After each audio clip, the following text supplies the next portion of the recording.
እንደው እንደ ሜምበር ስንት ሜምበር አላችሁ በዚህ አገልግሎት? የአገልግሎት ይሄን ያህል ሜምበር የሚባል ሳይሆን ሙሉ የቤተክርስቲያን አባላት ነው። እንደውም አገልግሎቱን ለመስራት በማስብበት ጊዜ በጀት እንደሚያስፈልገኝ አቅም እንደሚጠይቅ ሳቅ ጌታን ጠየቅኩት፣ ጸለይኩ እና በምንድነው የምሰራው ስለው እጅ ላይ ባለው አለኝ። እጅ ላይ ምንም የለኝም እኮ ጌታ ሆይ የሰጠው ህዝብ አለ አለኝ። ኦኬ ለካ እግዚአብሔር የሰጠኝ ህዝብ ገንዘብ ነው ብዬ ያንን ከቤተክርስቲያን መሪዎች ጋር ተማክረን በአመት አንድ ቀን በጉባኤ ፊት እናቀርበዋለን። ሰዎች ገንዘባቸውንም ራሳቸውንም ይሰጡናል፣ አብረን እንሰራለን። በአመት አንድ የሚሰራ ነገር ቢሆንም በመሃል ይሄንን የሚያገለግሉ የሚያግዙ በርካታ ሰዎች አሉ። ለተለያዩ ሰዎች መድኃኒት የሚገዙ እስከሚሞቱ ድረስ ሕክምና እንዲከታተሉ የሚያደርጓቸው፣ ቤት ኪራይ የሚከፍሉ፣ የስኳር ታማሚዎች መድኃኒት ቼክ ማድረጊያ አምጥተው የሚሰጡ ብዙ ሰፖርት የሚያደርጉኝ ሰዎች አሉና ሁሉም አባላት የሚሳተፍበት ነው ከትንሽ ጀምሮ እስከ ትልቅ ድረስ። በዚህ አገልግሎት ውስጥ ትንሽዬ ብርም ስንት ብር ልበልሽ 50 ብር ተሰጥቶኝ ያውቃል። ትልቅ ብርም 50,000 ብርም ተቀብዬ አውቃለሁ ከአንድ ሰው ላይ ማለት ነው። እና እነዚህን ሁሉ ነገሮች አድርገን ብዙ ነገሮች ሰርተናል። ቤት ሰርተናል፣ 2-3 ቤቶች ሰርተናል። አንድ ሙሉ ቤት ትልቅ ቤት ሰርተናል። አንዲት ልጅ ሙሉ የኮንዶሚኒየም ክፍያ ከፍለናል። ደግሞ የፈረሰ ያደስነው ቤት አለ። እነዚህ 3 ቤቶች ሰርተናል። ሕክምና ደግሞ በተለያየ አቅጣጫ የሚያስፈልጋቸውን እስከ ሞት ድረስ እስከሚሞቱ ድረስ ሕክምና ወጪ እየሸፈንላቸው መድኃኒት እየገዛን የረዳናቸው አሉ። ቤት ኪራይም ሌሎችንም ነገሮች የምናደርግላቸው ሰዎች አሉ፣ አሁንም ድረስ አሉና ይሄን ሁሉ የምናደርገው ከቤተ ክርስቲያን ውስጥ ባሉ አባላት ነውና ሁሉም አባል የሚሳተፍበት ነው። በጣም ደስ የሚል ስራ ነው። ምክንያቱም ሁለቱንም ነው መንፈሳዊንም ስጋዊውንም የያዘውና እንደው የምታስታውሱ ወይ የምታውቁት ከሆነ በቁጥር በእናንተ አገልግሎት ስንት ሰው ጌታን አገኘ? በዚህ አገልግሎት አሁን ቁጥር ይዤ አልመጣሁም። 7 አመት አገልግለናል። በ7ቱም አመት ውስጥ የተለያዩ ስራዎች እንደተሰሩና ብዙ ሰዎች ወደ ጌታ እንደመጡ አውቃለሁ። ከጎዳና ላይ ከእብደት ጀምሮ እብድ የነበረ ሰው ነፃ ወጥቶ አሁን ቸርች ውስጥ ያለ ልጅ አለ። በአውቶ ሜካኒክስ የተማረ ነው። ከክፍለ ሀገር ነው የመጣው። በቃ እንደዚህ ሲቸገር ወደ ጎዳና ወጣ። በዛ ራሱን ስቶ እብድ ነበር። ምን ይዤ እሄዳለሁ በማለት ነው የጠፋው። እሱ ልጅ ህይወቱን ከመቀየር ጀምሮ በጣም ብዙ ሰዎች ወደ ጌታ የመጡና እዚሁ በቤተክርስቲያን ውስጥም ገነት ትምህርት ወስደው ጥምቀት ወስደው እየተማሩ ያሉ ሰዎች አሉ። በተለያየ አጋጣሚ ወደ ስራ ወደ ቤተሰቦቻቸው ከጎዳና አንስተን የቀላቀልናቸው አሉ። እንዲሁም በቤተሰቦቻቸው ምክንያት ባክ ያደረጉ ሰዎች አንድ መረዳት ሴት አለች እና ባለቤቷ ድሮ ጌታን የሚያውቅ አሁን ሙሉ በሙሉ ቸርች ውስጥ በአባልነት ይታወቃሉ። ያው እነዚህ ሰዎች በአደባባይ ይፋ ስለማናወጣቸው ያውቃቸዋለሁ እና በየዙሩ በትንሹ እስካሁን ማቀው በጣም ትንሽ ምለው 57 ሰው ወይም 58 ሰው በአንድ የወንጌል ስርጭት በሳምንት ውስጥ ነፃ ይወጣል። እግዚአብሔር ይመስገን። በጣም ትልቁን በመድር ላይ መኖራችንን ኃላፊነት እየተወጣችሁ ነው፣ እንደ ግልም እንደ ቤተክርስቲያንም እና ጌታ ኢየሱስ ይባርካችሁ። ሌላው አንድ መጠየቅ የምፈልገው ጥያቄ አንተ በምታገለግልበት በተቀባ ቤተክርስቲያን ውስጥ ብዙ ጊዜ የምናያቸው ልምዶች አንድ የቤተክርስቲያን መሪ ከሀገር ከወጣ ወይንም ደግሞ ከአገልግሎቱ ከወጣ ብዙ ጊዜ ቤተክርስቲያን የመቆየት እድል የላትም የመቆየትና የእናንተ ግን ኦልሞስት ፓስተር እንኳን ከወጣ ረዘም ላለ አመት ቆይቷልና እስካሁን ባለበት መልኩ እየቀጠለ ነውና ምንድነው ሚስጥሩ? እንዴት ነው? ምንም የተለየ ሚስጥር የለውም። አንደኛ ፓስተራችን ከሀገር ወጣ እንጂ ከአገልግሎቱ አልወጣም። ስቲል የቤተክርስቲያናችን መሪ ነው። በመቀጠል ደግሞ ቤተክርስቲያኗ አሁንም የሚመራት መሪ አለ። ከዛ ባሻገር ደግሞ በህዝቡ መካከል ቤተሰብነት አለ፣ ፋሚሊ ነን። ብዙ ነገር የተሳሰሩ ሰዎች ነን። በሀዘንም በደስታም በጥሩም በመጥፎም ነገር የተቆራኘን ሰዎች ነን። ስለዚህ የቤተሰብነት በቀላሉ የሚሰበር አይደለም። እክል ገጥሞናል፣ አሁን ገጥሞናል። ግን እግዚአብሔር ረድቶን በርትተን አሸንፈን ቆመናል። ምን ነበሩ እክሎቹ? ይኖራሉ ማለት ዋናው መሪ ዞር ሲል የሚጠፉ ስፍራ የሚቀይሩ ሰዎች አሉ። እነሱ መሄዳቸውን ስናይ እኛ አቅም የምናጣበት ፈራ ተባ የምንልበት ሁኔታዎች ገጥሞን ያውቃል። ግን ከኛ ጋር ደግሞ ጸንተው የቆሙ ታማኞች፣ በጣም ጠንካራ ቤተሰባዊ ትስስር ያለን ሰዎች አሉ። እነሱን ስናይ ደግሞ ከእነሱ ጋር መጽናት ችለናል። የእነዚህ ሰዎች መጽናት እና የእኛም ጸንቶ መገኘት ደግሞ አዲስ ነገር አለ ብለው ባለማወቅም በተለያየ ምክንያት የወጡ ሰዎች አሁን ደግሞ እየተመለሱ ነው። ቤተክርስቲያን እንደነበረችበት ነገር እየተመለሰበት ያለበት ጊዜ ነው። እሱም ነው ደግሞ ከዛም በላይ ያው የቤተክርስቲያን መስራች እግዚአብሔር አይደል? ባለቤቱ እግዚአብሔር ነው እና እግዚአብሔር ካለ ያው ሁሌም ይቀጥላል።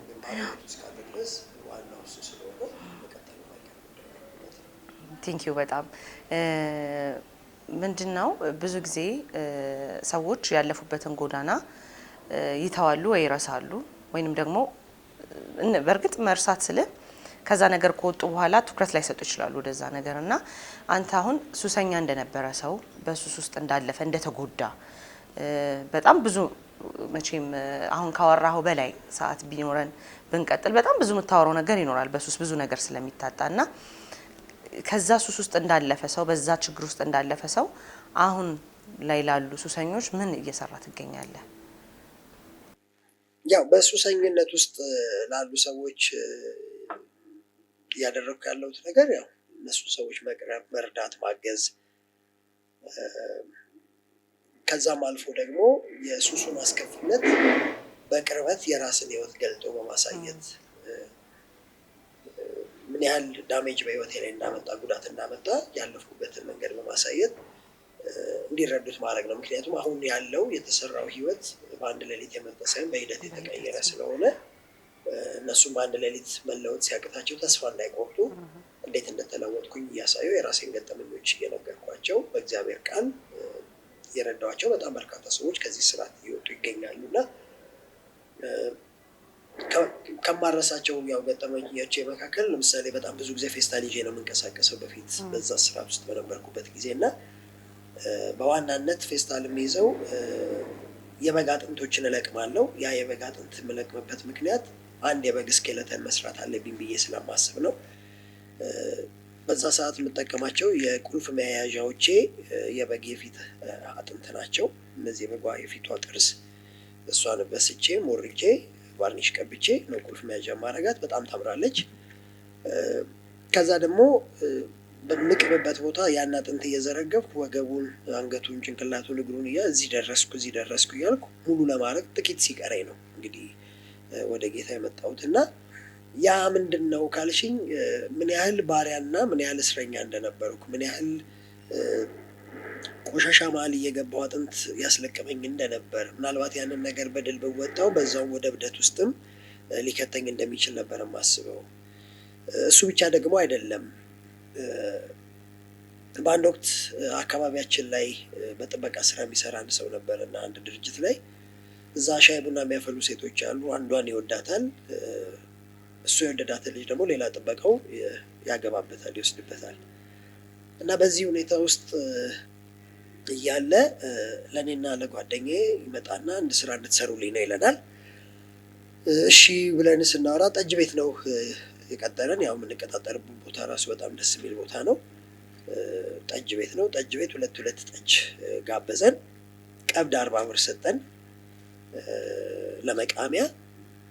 ከዛ ይሄ የእሱን እጮኛ የቀማውን ሰውዬ እንድንደበድበው ቀጥሎ ደግሞ ቅጥቅጥ አድርገን እንድንገለው የቤት ስራ ሰጠን። ያን ሰው ለመግደል አጀንዳ ወስደን ሁለት ጠጅ እና የ40 ብር ቀብድ ወስደን 2 ቀን ያንን ሰው ለመግደል ወጥተናል። እንግዲህ አስቢው የሰው ህይወትን የሚያክል ነገር 40 ብር እንድንሸጥ ያደረገን ወይም በ40 ብር የሰውን ህይወት እንድንቀጥፍ ያነሳሳን ያለንበት የህይወት ጨለማ ነው እንጂ አይደለም። የሰው የእንስሳ ዋጋው 40 ብር አይደለም። ስለዚህ 40 ብር ምንም ማድረግ የማይችል ነገር ነው። እኛ ግን ከነበርንበት ሱሰኝነት ከነበርንበት እስራት የተነሳ ገንዘብ ከተገኘ ምንም ነገር ለማድረግ ጥግ ድረስ የምንሄድ ሰዎች ነበር እና ያንን የቤት ስራ ይዘን 2 ቀን ሰውየውን ያልፍበታል የተባለው መንገድ ላይ ጨለማ ቦታ አለች። እዛ ጠበቅነው፣ አጣነው። ትረፍ ስላለው እግዚአብሔርም በስተመጨረሻ በቃ ካጣነው ምንም ማድረግ አንችልም፣ ከመጣ ራሱ ይመታል ብለን እንደውም አወራን። በስተመጨረሻ ሰፈር ድረስ መጣ ሰውየው እና ጓደኛዬ ደጅ አገኘው። ገንዘቤን መልሱ፣ ስራዬን አልሰራችሁልኝም በሚለው ጊዜ እሱን አናግረው ብሎ ይልከዋል ወደ እኔ። ካገኘ ግን ይበላሃል፣ ይገልሃል ብሎ አስፈራራው። እኔ ደግሞ ፀጉሬን እየታጠብኩ ነበር። በር ሲንኳኳ ማን ነው ሲባል ይጠራሃል ተባልኩ። ልክ ሳየው እሱ ነው። እየታጠብኩ ነው ከነ ሳሙናዬ፣ ፀጉሬ ያኔ ድሬድ ነው። ዛፍ ሲል እንደዚህ የሆነ ሰይጣን መስየዋለሁ መሰለኝ። እኔ እንዴት ቤት ድረስ ትመጣለህ ብዬ ላወራው ስከተለው እሱ ሲሸሽ፣ እኔ ስከተለው እሱ ሲሸሽ ሰፈሩን ለቆ ወጣ። ጓደኛዬ እንዴት ትልከዋለህ? ዶሮ እኮ አይደለም ግደል ያለ ነፍስ ነው። ሰው ቢሰማ ቤተሰብ ቢሰማ ምን ይለናል? አይ ይገላል ብዬ ነግሬዋለሁ። ፈርቶ ቀጥሎ ሄዷል። ከዚህ በኋላ አይመጣም አለኝ። ኦኬ በቃ አልኩኝ። ያ ሰው እስካሁን ወደ ህይወታችን አልመጣም። በጣም ይቆጨኛል ይሄንን ህይወት ይሄንን መንገድ መሄዴ። እግዚአብሔርን ማመሰግነው ግን እሱን ሰው በሌላ ጊዜ ህይወት የተቀይሮ በዚህ በኩል ታቦት ይዘው እየሄዱ አገኘሁትና ከታቦቱ መካከል ይዘውት ከሚሄዱት ከሰዎቹ ጋር ለማንገስ እየሄዱ አገኘሁትና እፈልጋለሁ እያስታወስከኝ አልኩት። አዎ እኔ እናንተ ኃጢአተኞች ነን አልኩት። አዎ አለ። ያስታውሳል? አስታወሰኝ። ነፍሰ ገዳዮች ነን አልኩት። አዎ አለ። ስለዚህ ንስሐ መግባት አለብህ። እኔ ንስሐ ገብቼ ተለውጫለሁ፣ ይቅርብህ አልኩት። እሺ አለ። እሷ አሳለችው ስለው ሞታለች አለኝ። በቃ ይሄ ነገር ጥፋት ነው ይዞ የሚሄደው፣ ተያይዘን መጥፋት የለብንም፣ ንስሐ ግባ ብዬው ለእሱ ወንጌል ሰብኬዋለሁ። ይህንን አጋጣሚ አልረሳም እና ምንድነው ይህን እንድናገር ያደረገኝ ሱሰኝነቱ ምን ያህል ጎጂና ባሪያ እንደሚያደርግ፣ ይሄንን ለሰዎች በመንገድ የት ድረስ እንደሚያወርድ፣ ከክብር እንደሚያወጣ የራሴን ህይወት ምሳሌ በማድረግ በማሳየት ሰዎች በእግዚአብሔር ጸጋና እርዳታ ከዚህ ነገር በራሳቸው ስለማይወጡ በእግዚአብሔር ጸጋና በመንፈስ ቅዱስ እርዳታ ነፃ እንዲወጡ የሚችለው ሁሉ በማድረግ አግዛቸዋለሁ። ያንን እያደረግኩ እገኛለሁ። በጣም ደስ ይላል። እንግዲህ እስካሁን የነበረን ቆይታ በጣም ደስ የሚል፣ ስለ አገልግሎት አውርተናል፣ ስለነበርክበት የቀድሞ ኢየሱስ ህይወት አውርተናል። አሁን እስቲ ስለ ሌላኛው የህይወት ምዕራፍህ እናውራ። መነሻ ላይ ራስን ስታስተዋውቅልን ባለትዳርና የ4 ልጆች አባት ነኝ ብለሃልና እንደው ትዳር እንዴት ነው? እንዴት ተዋወቃችሁ ከባለቤት ጋር የሚለውን እንደው ትንሽ ብታጫውተን። ከባለቤቴ ጋር የተዋወቅኩት ቤተክርስቲያን ውስጥ ነው። ቤተክርስቲያን ውስጥ ቅድም እንደነገርኩሽ አዳር ጸሎት ነበር የነበረን።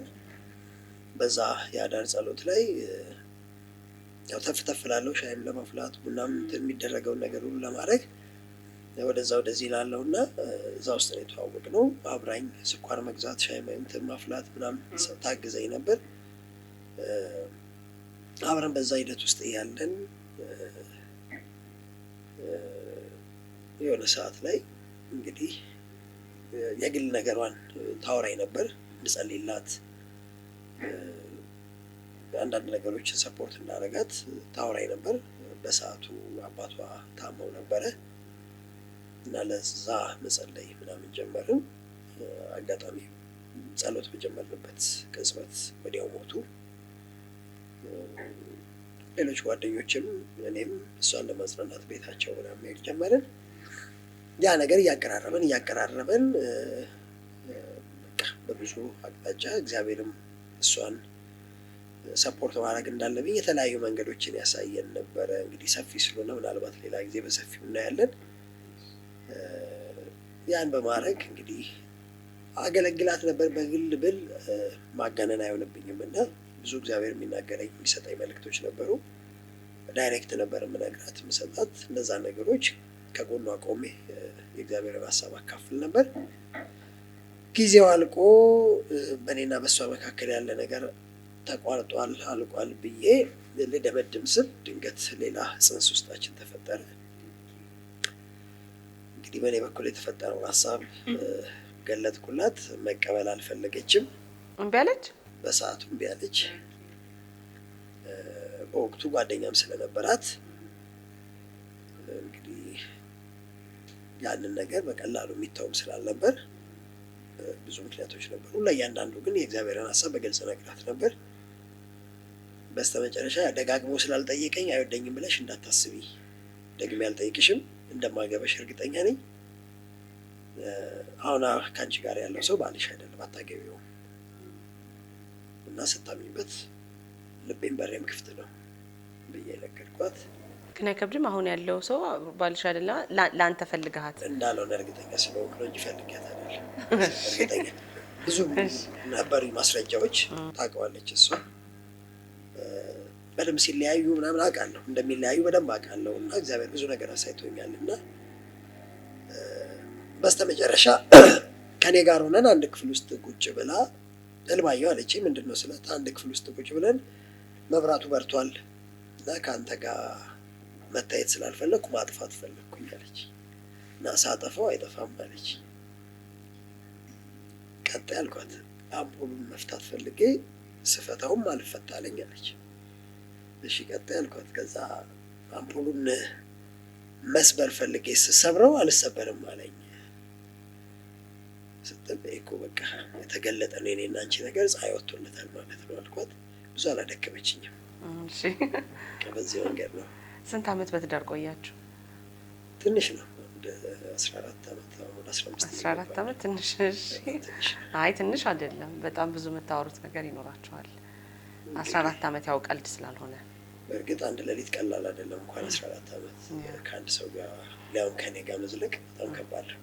እንዴት ካንተ ጋር? አስቸጋሪ ስለሆንኩ። እንደው በአገልግሎት በጣም ብዙውን ጊዜ የሚባል ነገር አለ፣ ከአንድ ስኬታማ ወንድ ጀርባ ብርቱ ሴት አለች፣ ጠንካራ ሴት አለች ይባላል እና ለአገልጋዮች ፊት መቆም፣ ጥሩ አገልግሎት ማገልገል፣ እግዚአብሔር እንደ ልቡ እንዲሰራ ለማድረግ ቤትም ወሳኝ ይመስለኛል። እና ምን ያህል እንደው አገልግሎት ላይ ተጽዕኖ አላት ባለቤት? እኔ በአገልግሎቴ የሚወራ ነገር ካለኝ፣ የሚነገር ነገር ካለኝ በትክክል በድፍረት የምናገረው ለእያንዳንዱ ነገር ከጀርባ ያለችው እሷ ነች ብዬ ነው የማስበው። ምክንያቱም እኔ ጋር የሚገለጠው፣ እኔ ጋር የሚወጣው፣ ሰዎች ከኔ የሚያገኙትን ነገር ለማግኘት የእሷ ሙሉ ነፃነት ከኔ ጋር ስላለ በፈለግኩት ሰዓት የፈለግኩበት ቦታ ሄጄ እንዳገለግል እድሉን ስለሰጠችኝ፣ ብዙ ስለማታስጨንቀኝ፣ የቤቴን ሸክም ስለተሸከመችልኝ፣ ልጆቼን ስለያዘችልኝ፣ እንደውም ምናልባትም እኔ በአገልግሎት ምክንያት ዘልዛላ እንደሆነ ሙሉ አርጋኛለች ብዬ አስባለሁ። በጣም ነጻ ከማድረገው የተነሳ ቤቴን ትኩረት እንዳልሰጥ የሆንኩባቸው ጊዜያቶችም ነበሩ እና ለስኬቴ ለሚታየው መልካም ነገር በሙሉ ሪዋርዱ የሷ ነው። እኔ እግዚአብሔር ሽልማት ልስጥ ቢለኝ ለእሷ እንዲሰጥ ነው ፈልገው ይሄ ነገር የሚያሸልም ከሆነ እና ሙሉ የቤቴን ነገር ወጥራ ያዛቸው እሷ ነች። ብዙ ነገር አላውቅም። ስቲል ነው ቤት ገብቼ 14 ዓመት የሆነ ዕቃ የተቀመጠበትን ቦታ አላውቅም። ፍሪጅ ውስጥ ያለ ዕቃ ለማውጣት ላይኛው ነው ታችኛው ነው ብዬ፣ መሳቢያ ውስጥ የትኛው ነው ብዬ፣ በግራ ነው በቀኝ ብዬ፣ ከእንትኑ አጠገብ ተብዬ እንጂ አላውቀውም። ይሄን ያህል አላውቀውም። እና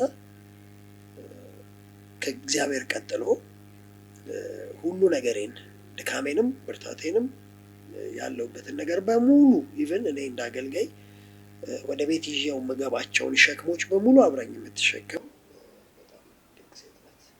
እግዚአብሔር ይባርካት። ምክንያቱም የአንድ እንደዚህ ለመገልገል የሚያበቃ አገልጋይም ከቤት አፍርታ ስለሰጠችን እግዚአብሔር ይባርካት። አንተንም በጣም እግዚአብሔር እጅግ አድርጎ ይባርክ። ምክንያቱም አንዳንድ ሰው ያለፈበትን የህይወት ጎዳና መናገር የማይፈልግም ሰው አለ። እንዴት ነው ውድቀቱን ማውራት የማይፈልግ። አንተ በጎ ፈቃድ ሆኖ በቃ እንደዚህ አይነት ሰው ነበርኩ፣ ዛሬ መለወጥ ይቻላል፣ ጌታ ሰውን ከነካ ብዙ ነገር መቀየር ይቻላል ብለ ያለ መደበቅ ታሪክን ስላጫወትከን፣ አገልግሎትን ስላካፈልከን እጅግ አድርገን እናመሰግናለን። በጣም ከተጣበበ ጊዜ ነው የሰጠህንና ጌታ ኢየሱስ ይባርክ። በጣም በትልልቅ ድሎች፣ በትልልቅ ስኬቶች ከዚህም በኋላ እንደምንገናኝ ባለሙሉ ተስፋ ነኝ። በጣም አመሰግናለሁ። እኔም እጅግ አድርጌ አመሰግናለሁ። እንግዲህ ህይወትህ ያስተምራል፣ ይጠቅማል ብላችሁ አምናችሁ ስለጋበዛችሁኝ ከልብ ያመሰግናለሁ። ስለ ሁሉም ነገር ደግሞ እግዚአብሔር የተመሰገነ ይሁን። ይህንንም የሰራ ያደረገ፣ የእኛንም ህይወት የቀየረ፣ የሌሎችንም ህይወት የሚቀይር አምላክ ስላለን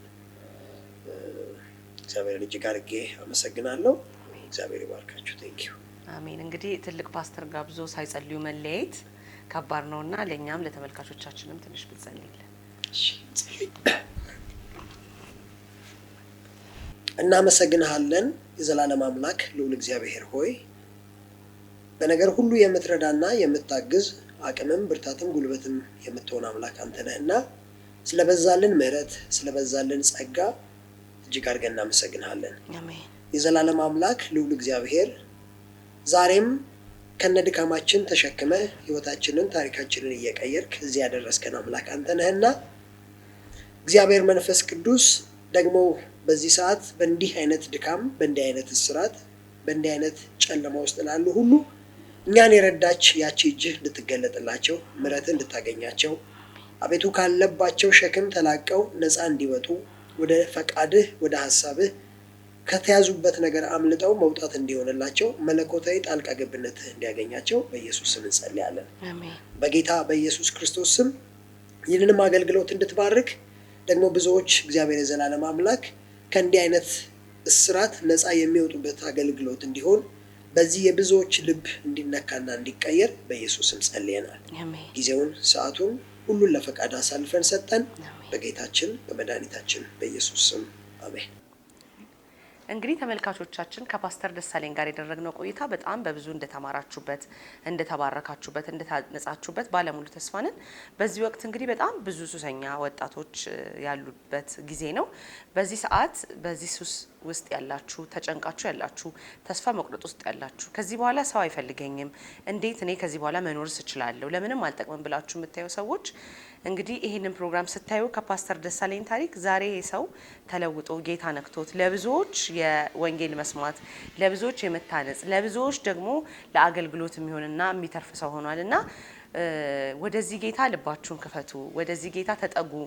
እሱ ሸክማችሁ እስከ ሸክማችሁ የሚቀበላችሁ፣ እስከ ሱሰኝነታችሁ የሚቀበላችሁ፣ እስከ ኃጢአታችሁ የሚቀበላችሁ አምላክ ነውና ወደዚህ ጌታ መጥታችሁ ኃጢአታችሁን አራግፋችሁ በድል እየተመላለሳችሁ ወደዚህ ወደ ሰላም ወደ ሆነና ወደ ረፍት የሆነ ህይወት እንጠራችኋለን።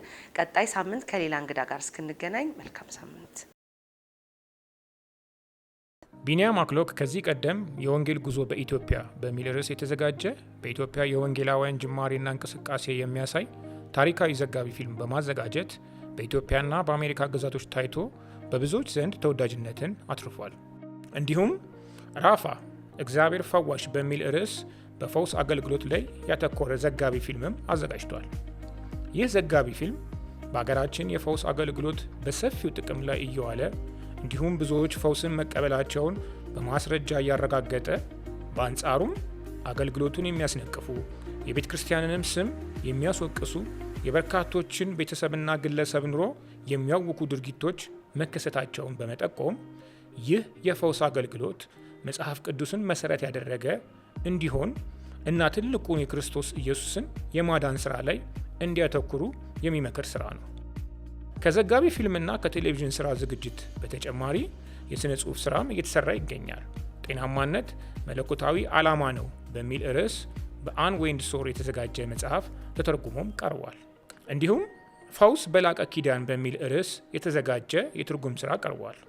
ጌታ ቢፈቅድ ደግሞ ተአምራት በሚል ርዕስ የጻፈው መጽሐፍ ከዘፍጥረት ጀምሮ እስከ ዛሬ ድረስ የማይቋረጠውን የእግዚአብሔር ተአምራት በማሳየት ዛሬ ፍርሃትና ጥርጥር በበዛበት ዓለም ውስጥ በእምነት ጸንተን እንድንኖር የሚያበረታታን መጽሐፍ ይዞልን ቀርቧል።